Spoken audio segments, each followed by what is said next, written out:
Welcome to DD Durban Online. We're a church family on mission to see Durban change into a place where Jesus reigns. Here's this week's message.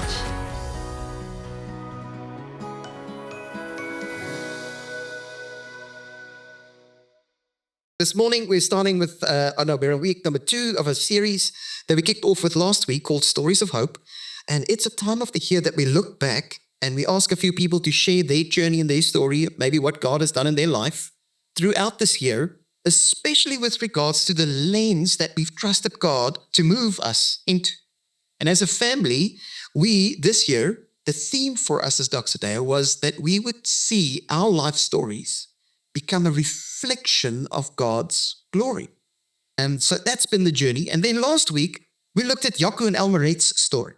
That's a couple that's going to become a part of this family.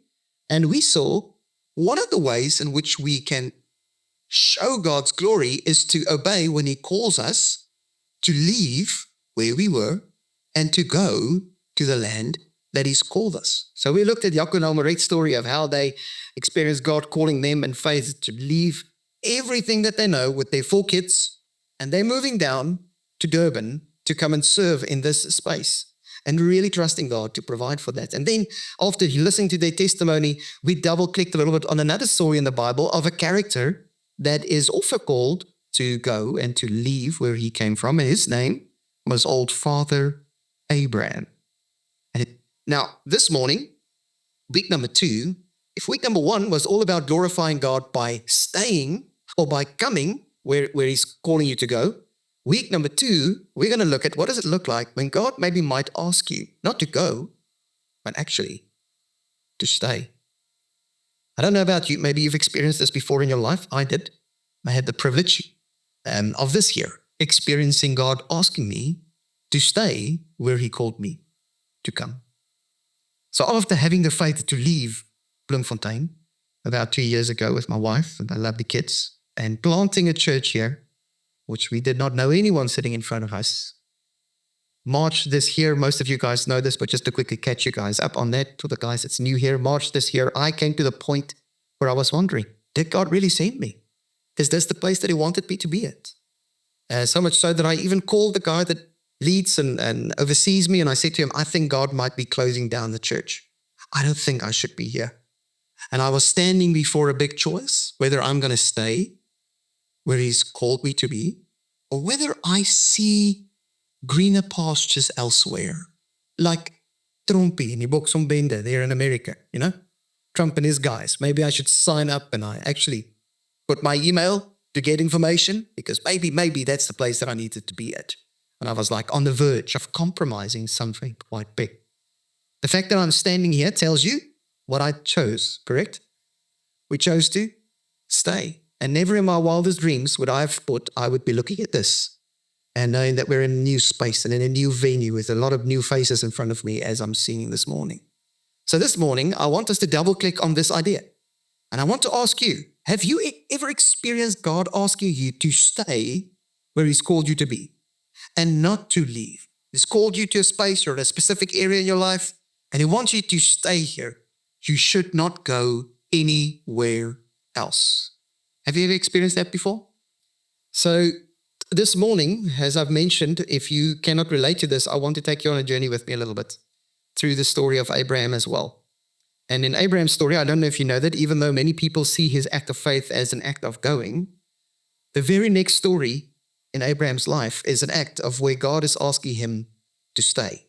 So I want you to read with me. It's going to be on the screen as well. It's in Genesis chapter 12, and I'm going to be reading from verse 6. We ended last week at verse 5.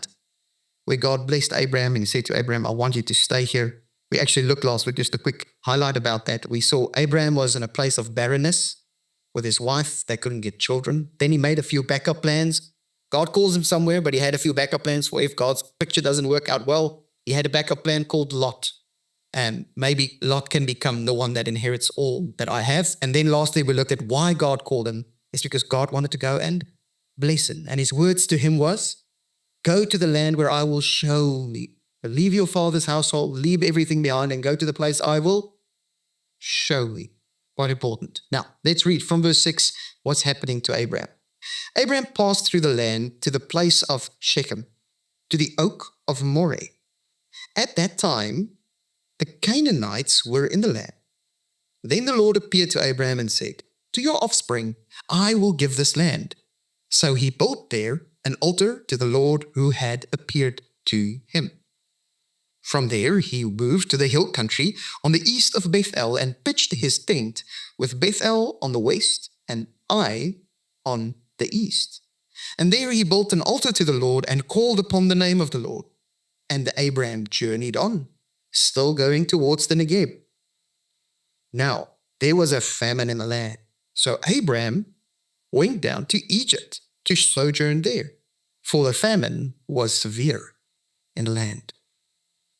When he was about to enter Egypt, he said to Sarai, his wife, "I know that you are a woman beautiful in appearance, and when the Egyptians see you, they will say, 'This is his wife.' Then they will kill me, but they will let you live.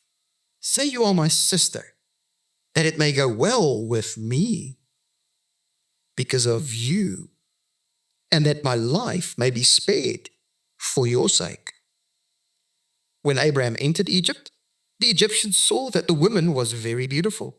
And when the princess of Pharaoh saw her, they praised her to Pharaoh. And the woman was taken into Pharaoh's house, and for her sake he dealt with Abraham, and he dealt well with Abraham, and he had sheep, oxen, donkeys, male servants, female donkeys, and camels. But the Lord afflicted Pharaoh and his house with great plagues because of Sarai, Abraham's wife. So Pharaoh called Abraham and said, "What is this you have done to me?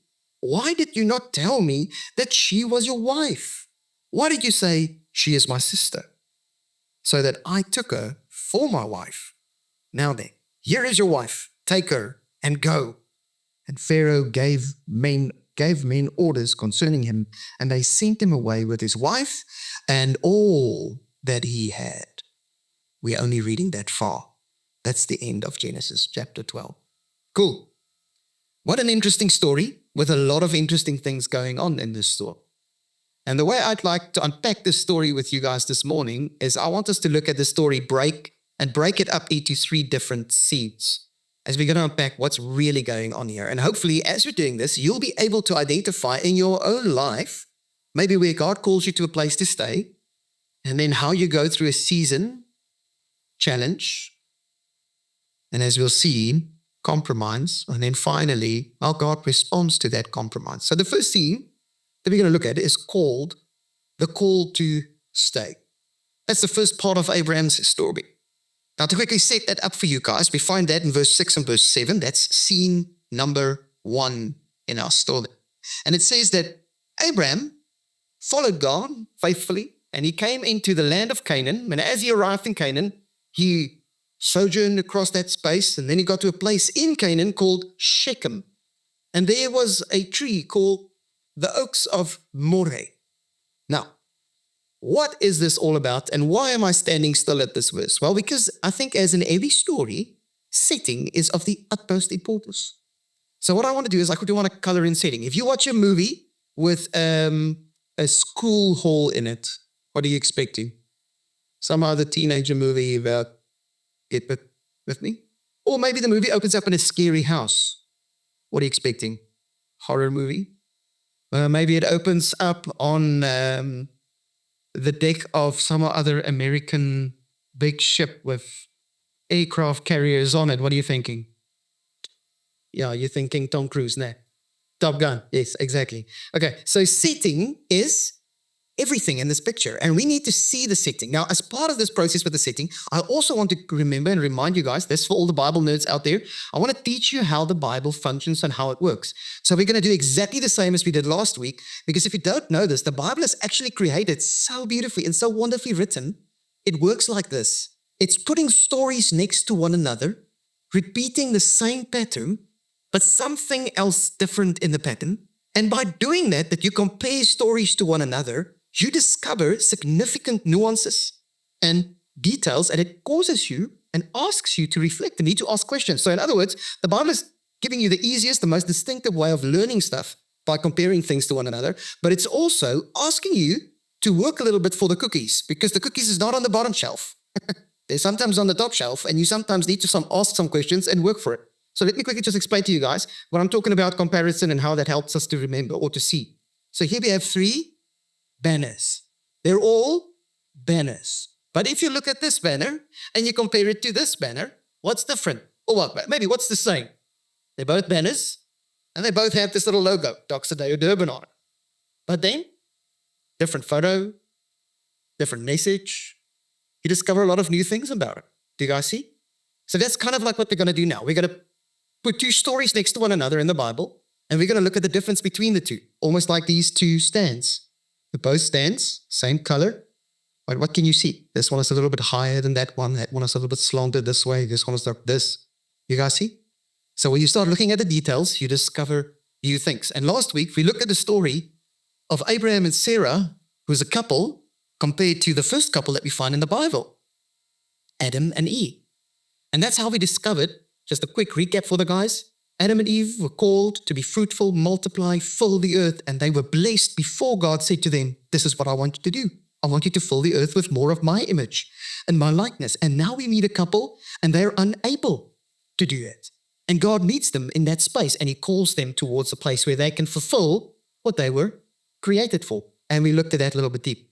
Now, what's happening here is in this story that we're looking at, is the setting that's busy being set up for us is exactly the same setting as a very significant story with Adam and Eve. And I quickly want to show you that. So if you go read in Genesis chapter 2, you'll discover that Adam and Eve lived in a very interesting place.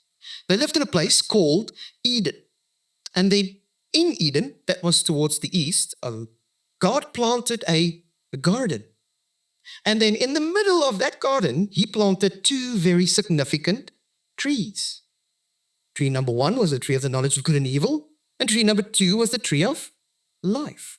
If you eat from the tree of the knowledge of good and evil, surely you will die. So one is tree of death, and the other one is tree of life.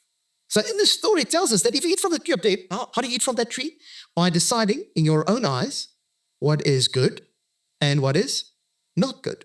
How do you eat from the tree of life? You sacrifice that view and you go towards what God says is good and what is not good. It's as simple as that. When you eat from the tree of death, it's usually because you desire or it looks pleasing to your eyes.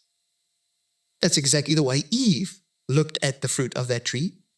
And we've all been there, that we see in our own eyes, ooh, this looks so good. But when I bring it before Jesus, he says, not good, not a good move. Get what I'm saying? And there, you first, for the very first time, you get the idea of God wanting you to sacrifice something that's in your own eyes good and trust him in his eyes for what's truly good. Okay, so now that we have that story set up a little bit here, we have Abraham and Sarah, and they enter into a place called a land called Canaan. And then, interestingly enough, this place called Shechem, if you go and check it out on the map and the whole story of Israel, you can go and check it out for yourself as well, you'll find that it's exactly in the center of Israel. There we go, Shechem. They enter that region. And then inside of that region, right at the center, at the high point, there is a sacred tree called the tree of Moreh. Now, that's just not simply being translated. That tree is translated the tree of instruction or the tree of guidance, where you get revelation of how you ought to do life. These trees were always on the high places, exactly like in our other story, Adam and Eve in a high place, because there was a river flowing from the middle of the garden out to the rest of the world. Rivers flow what direction again? Down. So we're at a high point here. It's a sacred place. And now we have another story. Abraham and Sarai comes to this high point, sacred place. And what happens at this tree of knowledge or this tree of revelation? It tells us that's the setting, something happens. Verse 7, then the Lord appeared to Abraham. And he said something very significant. He says, to your offspring, not just to you, to your offspring, I will give this land. So he built there an altar to the Lord, he sacrificed, who had appeared to him. Okay, so Abraham doing a good thing. Just quickly recap our stories. God appears, speaks to Abraham. Abraham responds by building an altar, and he sacrificed. Let's quickly revisit our previous story. Let's quickly go back to those stories, the two next to one another, please. Adam and Eve. One back. There we go. With Abraham. Yes, cool. In Adam and Eve stories, I want you to quickly think with me at this very significant space and event and moment. What happened by their story of the two trees? There was a snake, and he tempted them. And God said, before the snake arrived, what did God say? Do not eat from the tree. So God gave them a clear instruction. Did they sacrifice and say, we agree? Or did they say, you know what? God is nice advice. He's a wonderful advisor, but he works for me now. And this looks way better because I think I should be the king of this world. I can run things. I'm in control here. And they make a decision to not sacrifice, and they take from the thing that God said they shouldn't take from. Now, here we have the flow of events. Abraham arrives in the country, and he is in the same space, sacred tree. God appears to him, and God tells him, this is the place that I'm going to give you and your children, your offspring. And what does he do? Well, he builds an altar. He sacrifices. Abram looking good now? Bad? How's it look? Good or bad? This guy's looking, it looks like he's doing good. It looked like he's going to be listening to what God's saying. He's immediately saying, I hear you, I'm sacrificing, I agree. With me? Now, I don't know about you, but have you ever been there before in your life? Where God asks you to do something? He's calling you out of a place, maybe an old habit, maybe a bad relationship, maybe decisions that you've made, and God's saying, I want you to walk away from those things, and I want you to come and stay in this place. And you listen, and you walked, and you arrived, and you're like, yeah, baby. And it's going well. Finally, I've been invited to come to church forever. Using a simple example here. My friends invited me. They've been asking me for so long to come, and now finally I come to church, and woohoo, you'll never guess it. That day when I came to church, it felt like the guy preaching was preaching right directly to me. Anybody ever heard that story before? Many times before? And it's like at a crucial time in your life where you experience God showing up and you're like, from now on, building an altar, I'm going to say, Sunday mornings, I will come to church. And then, did it go well? Maybe. Ever know? So that's the first part of the story. The first part of the story is God is clearly calling Abraham, and he's telling Abraham, he's like finishing his call. He says, go away from your father to the land that I will show you. What did God just do at this place? Did he not show Abraham? So is this the place Abraham needs to stay? Correct. Okay, let's read on. Father Abraham is doing great so far. The second act of our story, of second scene, is what I would like to call the call to compromise. So firstly, God calls him to stay. And now we're going to see Abraham going on an interesting journey. The first words in verse 8 from our story says, right after he built a wonderful altar, he sacrificed there to God, it says, from there he moved. Okay. Pause. If you're reading this story and you're part of the original audience, what should be happening now is this face. I thought God said you need to stay here. Move. What? Move where? Move what? Why are we moving? We need to be staying. With me? Okay? So immediately you should be suspicious. Abraham, I thought you're like a good guy. I thought you're the guy that sacrifices. I thought you're the guy that's saying, yes, amen, Jesus, I'm staying, I'm coming. But now, I'm reading the next verse and I'm wondering, what's going on here? Why are you moving? Okay, so he's got us intrigued. So let's read. Where is he going? Let's quickly check it out. So he moved away to the hill country on the east of Bethel, and he pitched his tent with Bethel on the west and Ai on the east. Ai? It's literally a place. Okay? So now question is, Okay, cool. I see you moving to a hill country. No, one back. I see you moving to a hill country. And I see you're taking us to two places, Bethel and Ai. And it's a beautiful place. It's a hill country. And you put your tent up. Now, I'm a little bit concerned the fact that you're moving. But let's just quickly check what this means and what's the significance. Because once again, setting in the Bible, like in any story, is everything.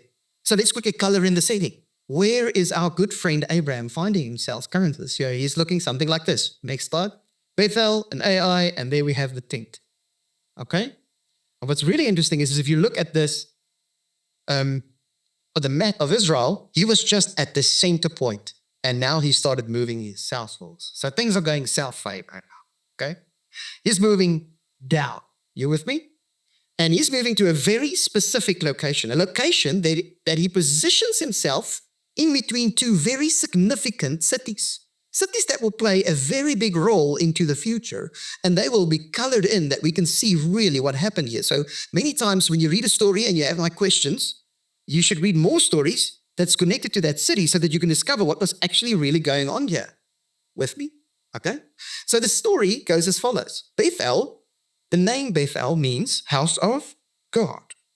And the name Ai, or I, means, in this context, ruin. Let me tell you a few stories about that. Very significant story about Ai is the place where someone, just after they'd taken the promised land through Joshua, there was a guy who committed a sin and took spoils of that great battle with the walls of Jericho falling, and he didn't reveal it. And then, without consulting God and listening to what God is saying, Joshua just moves on to the next space. And what's that place's name called? To take the land? It's called Ai, whichever one you want to choose here. And then they send out quite a few guys there. And the next moment they come back, they lost the battle, it's terrible. Now God has left us, what's happened? And then God reveals, there was an oak that didn't listen. And there's sin amongst you. And then God cleansed the community of it. And then God sent Joshua again, and we saw miracles happen. Okay?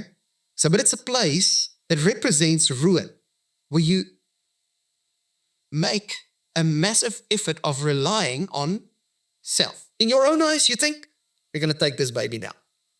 And the next moment, you lose. You're not humbly bowing down before God. So give you an idea, okay? Bethel, on the other hand, that's the place where God appeared to Jacob from the ladder. But it would also later become the place, the center point of Israel's idolatry. When the northern and the southern kingdom divided, the southern kingdom decided they're going to make a new spot, and at Bethel they erected a temple with 2 golden calves. Now, if you hear golden calf, you should be thinking Moses on the mountain, getting the 10 commandments, and downstairs everybody was making a golden calf to worship. And the guy said, let's make 2 golden calves. These were the gods that got us out of Egypt. Terrible story.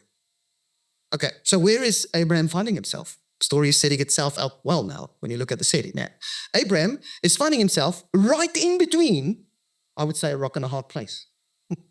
It's either the house of God, or it's what I want to do that leads to my ruin. And he's standing before a big choice. And then he does something very interesting. So firstly, let's remember, Abraham moved from the place God asked him to stay. And over he moved, where does he find himself? In front of a decision. Going with God or walk my own way. That's actually what the setting is doing. That's the symbolic picture. What's the first thing Abraham does at that space? Well, it tells us that he builds an altar to the Lord. Interesting. And he calls upon the name of the Lord in that place. So he has a beautiful religious activity of sacrifice. Now, but what's the one thing that's missing in this story? The first time Abraham built an altar, why did it happen? Because God spoke to him. The second time, God's not speaking. He's building an altar and he's hoping God will speak to him. You see what he's doing with God? He's making God a little idol. What do I mean by this? You know what an idol is all about? Idolatry, idol worship. Idol worship is when you sacrifice something to a God so that that God might bless you with its power behind it. Okay? So let me give you an example of this. If you're living in the olden days, the Greek days and so on, you would go to a temple and there is a god. They'd say this is the rain god. And you want to have a great harvest. You want to be successful. You want to see a great harvest coming in. So you go and you sacrifice to the rain god. Please eat. And you give him stuff. And you, in the hope that the rain god would give you some rain in return so that you might have a great harvest. You guys see what's happening with idol worship? So idol worship is you never worship the God. You only use the God to get what you really want. So you worship your own desires. Do you guys see what's happening here? And what's Abraham doing at this moment when he builds his little altar and sacrifice? Is he sacrificing to God? Or is he busy bringing God down to becoming a little idol? God, I want you to do stuff for me. I want to use your power to make things happen the way I want it to happen. Have you ever been there before? If you're really honest, that Jesus is not the beginning and the end, but he's the means to your end. It's exactly what Abraham is doing here. It's exactly the story that's being set up. And now the question is, but why? Why are you leaving? Why are you putting yourself in this position where you even want to use God to fulfill your desire? What's wrong? What's not working? God called you. He said, here's a whole land for you. What's your story? We don't know yet. We don't know yet. So let's read on and see and discover what happens. Well, it says it so beautifully in the last verse 10. Verse 9, it says, and Abraham journeyed on, still going towards the Negev, now after he's sacrificed. And then verse 10, we get the reason why. Now there was a famine in the land. So Abraham went down to Egypt to sojourn there, for the famine was severe. Light bulb. Why is Abraham moving? Well, because the place that God wants him to stay doesn't really fit the brochure that he was looking at when he decided to follow Jesus. Correct? He was having this lovely hotel, and 5-star service, all of that stuff. That was the picture.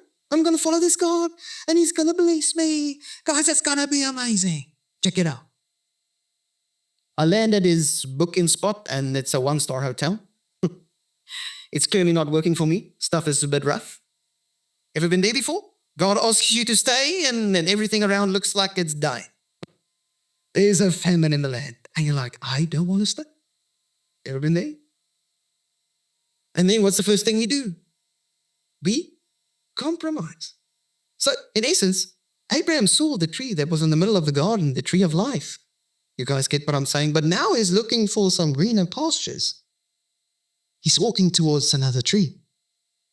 So in this moment, God is testing Abraham to see whether he will really trust him or he will rely on self. And the little seed of self-reliance is busy growing in Abraham's heart as we read further on. So it says, that last little verse 10, there was famine in the land. Okay, so Abraham went down to where? Egypt, to sojourn there, for the famine was severe in the land. And now we're going to read what happens when you decide to not stay.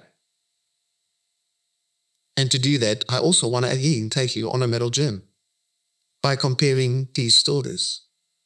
And to get us into the story, I want you to think with me. In Adam and Eve storming at the tree, there were 3 key characters. The first character is the deceiver, was the snake. He told the lie to the deceived. It's Eve. And the guys are laughing while Adam was standing right next to her and not doing a thing by the way, guys. And there was this object of desire that he could use to tempt. Now, we have a very interesting story that I just read to you guys. Abraham goes down with his wife Sarah, and just before they entered Egypt, what's the first thing he tells her? He tells her, listen here, you're a beautiful lady. And if they find out you're my wife, they might kill me. So let me tell you what I think we should do. I think we should lie. Let's go for that one. And then let's tell everybody, you are my sister. And then it might go well with me. If we're going to lie, I will be, what? I will be blessed. So let's lie about this and let me be blessed in the same moment. Interesting. Didn't God promise Abraham that he will bless him? And here we have Abraham making skills through lying to bless himself. Ever been there before? Interesting. And then we find the interesting moment. Pharaoh's servants sees this whole story and they invite Sarai in and he wants to take her as his wife. So just up until now, let's quickly fill in the gaps. In our story, who is the deceiver? Abraham. Who's getting deceived? Pharaoh. And what's the object of desire? Sarah. Can I just quickly point something out here? Abraham is not just lying and deceit. He's willing to offer up the person in whom the promise for the offspring that will bless the whole earth is willing to put her in danger and that whole promise. He's compromising on the calling that God wants to come and do through his life that will bless generations, that bless you and me sitting here today. There was a moment where Abraham was willing to wager that. Put it on the table.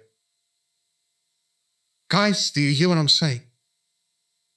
When God calls you to stay and we compromise on that call, sometimes when he calls you to go and we compromise, this is the reality. We're putting his calling on the table and we're negotiating what he wants to do in our hearts. Cracks. You know, like you thought this was crazy. Poor little Pharaoh. This reminds me of another story. So the first guys that did Egypt in and Pharaoh in was not Pharaoh doing the Israelites in. It seems like all Father Abraham had a bit of an interesting story happening there long before the Israelites entered into Egypt. Okay, so what happened? How did God respond to this moment? And this is where you need to get your seatbelt on, guys. He said the following, verse 17. The Lord afflicted Pharaoh and his house with great plagues because of Sarai, Abraham's wife. What is happening here? If you had a inquisitive question mark on your face, now you should have a massive. How is this possible? I thought God is good and he's punishing the wrong guy here. You guys see that? Who's the deceiver again? Abraham. And in our first story, who was the deceiver? Was the snake. And who did God sort out in the first story? Primarily the snake. It will be a massive battle. You will crawl in your belly. I will sort you out. In this story, we have the deceiver, and the deceiver's name is Abraham. But what's God doing? Is he sending a plague on Abraham? No. Is he sorting Abraham out? No. No. Who's paying the price? Here. The one that's getting deceived. How does that sit? How do you feel about this one? All and fuzzy inside. Jesus' love on everything is amazing. Does it feel like that? Or does it feel very confusing? Do you feel at this very moment, as you're sitting here, uncomfortable with what's revealed about God's character in this story? If you do, you have the right experience. You should feel uncomfortable. Because I want to show you something that's quite remarkable. The only reason why God did this and why he would stand in this moment to get Abraham out of that situation is because Abraham is forcing his hand. Abraham is putting God's promise in jeopardy. And he stayed true to his word. He says, I will bless, through you, I will bless the nation. He made a promise. And God is not like Abraham. He's not going to compromise. He stays true to what he promised. So he starts working things together at that moment for good. Really interesting to see this. even though Abraham does not deserve it. Abraham deserves a hiding, correct? I'm with you. Ice stout. But he walks out of that place with what? What? Great riches. He's a rich man. Why? Because of all of his lies. He conned Pharaoh, stole from Pharaoh. Good thing, bad thing? Bad thing. But we don't have commentary telling us bad thing. We find later out how this move of Abraham works against him, because he got female slaves and male slaves, and one of the female slaves, which is an Egyptian name, was called Hagar. And later on, Sarai would say, well, maybe Hagar could be the backup plan for us to get another child. And Ishmael was born. Do you see? The first thing that when he walks out, there was a fight between him and Lot because he has too many stuff now. And he cannot look after Lot. The last week I explored that little story with you guys that you see, where he should have sent Lot back home because it was never Lot's land. He continues, still on. So it seems like the blessing that he organized for himself is becoming an obstacle. So much so that God would test whether he's willing to give all of that up.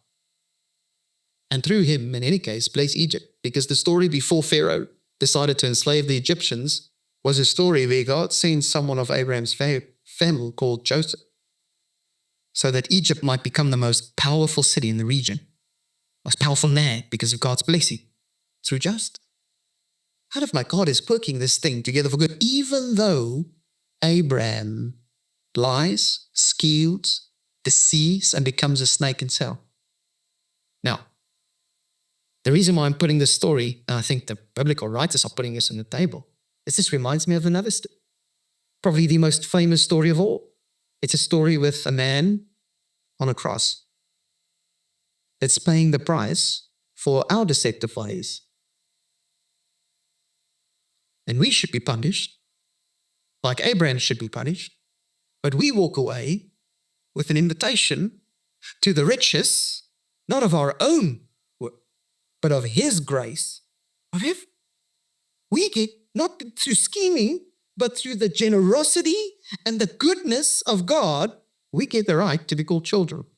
You know what? Children always has an inheritance. And if your father is the king of the universe, guess what your inheritance? It's big. Let me just say that. It's big. That's why people would refer to grace as a scandal. And I hope that this morning that you would see, even if you chose, and this is the story of hope that I want you to hear, even if, like Abraham, you chose to walk away, you found yourself between Bethel and Ai, house of God or my own ruin, and you chose your own ruin, I want to show you that God's grace is still enough to bring you back home. Thanks for joining us online today. As a family, we would love to meet you in person, so plan a visit to our Dr. Deo Durban campus by going to drDeo.org/Durban.